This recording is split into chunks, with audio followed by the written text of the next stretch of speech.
Alright, Pimples from CPAP face mask. Well, I ended up with a lot of pimples on here, and I've still got sores underneath the skin for some reason. I'm using at the moment, which I haven't got that there, one of these which digs up somewhere here and here, and it sort of gets a bit funny. I discovered that I was getting pimples from using this thing, which was the blue latex. Now, the blue latex, for some reason, I would use this, put her on, great. I'll show you. You might have to hear me mumbling. Alright, so I got this, put that on, go to sleep during the night, great, like that. And then I wake up during the night and I've got these big welts over here on my head. So I couldn't work it. I tried different face masks. I've got one here which I think was pretty good in the end, but I used a different mask, like that, great. But the thing was, for some reason I wasn't used to it, or can't get used to it, or it was leaking. So we went up a grade. So we got this one, it didn't work. So we ended up buying a replacement for that instead, which was the white gel, which my face seems to like the white gel better than it likes the blue gel. I might get used to it one day, but the price sometimes can be a little bit steep, just to learn. So anyway, it's a lot cheaper and effective to actually buy the replacement mask. Where is it? That you can actually plug in and keep using your headgear, because your mask actually can wear out over time or get irritated around the edges there. Mine, I think I was nearly starting to chew it. I've got one on my machine over there, but that's another story.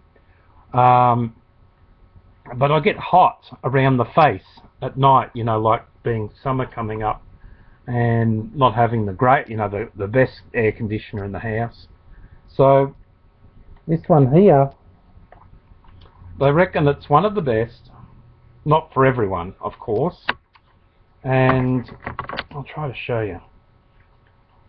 It fits here like that. Still got the contact here, and then here, it's got a little point. You touch that, you can move it forward. And now I'm on 14, which is with the air.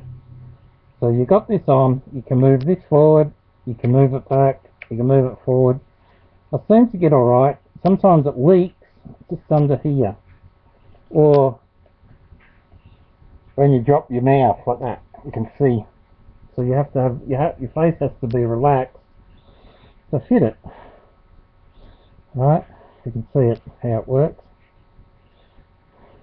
So this is one. This here doesn't sort of the mask there doesn't give me the devil, hard, little marks there, because of this rubber. It's sort of like not rubber, latex. It's sort of like a very soft cushioning plastic. Now, if you can see like that, that cushions on your forehead, but it doesn't seem to jam up. I guess if you tighten it too much, it would. The difficulty about this mask, only that I've found, is sometimes trying to hook it up when you're half asleep. Trying to get the hooks on these things. So you'd be half asleep. You put your mask on, then you're sort of trying to get that hook to fit onto there, and then sort of, yeah, like that. So that's the only difficulty, but I guess over time I've got used to it.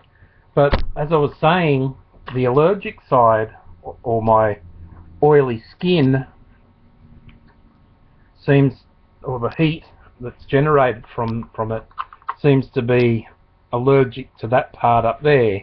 Sometimes my mask can be a little bit tight and I end up with the CPAP mask around here, but sometimes I'm trying to just keep it on without it blowing off. Maybe it's the angle of my sleep that I use. So anyway, yeah, the pimples here, how to prevent them. Some people say use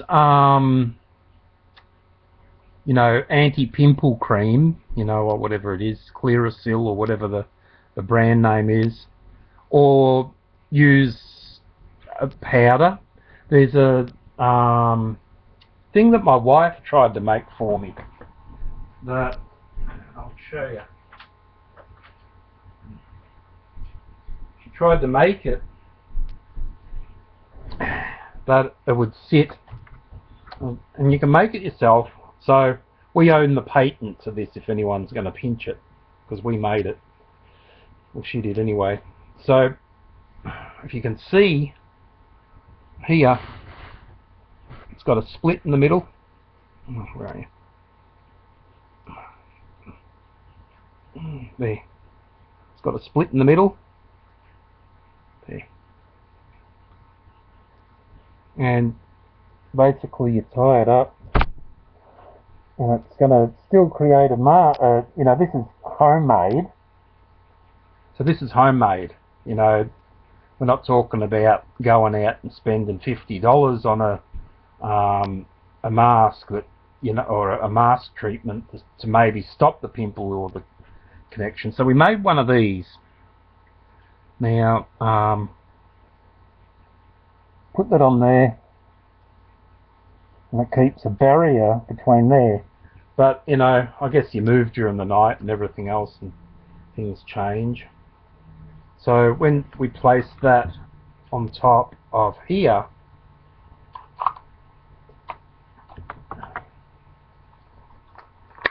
like that, you just use it. Now you can tie these extra bits, if you like, to your mask, but you know, you've got a breathing area which is here, so you can tie that to the mask, but you've got a breathing bit that's there. So we didn't get to the next part of it, but it seemed to work by theory. I believe that some people like me get really hot at night.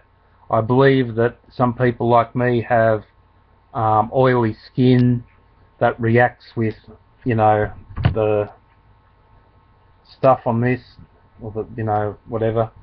I have to get used to that, understand that that's what it is.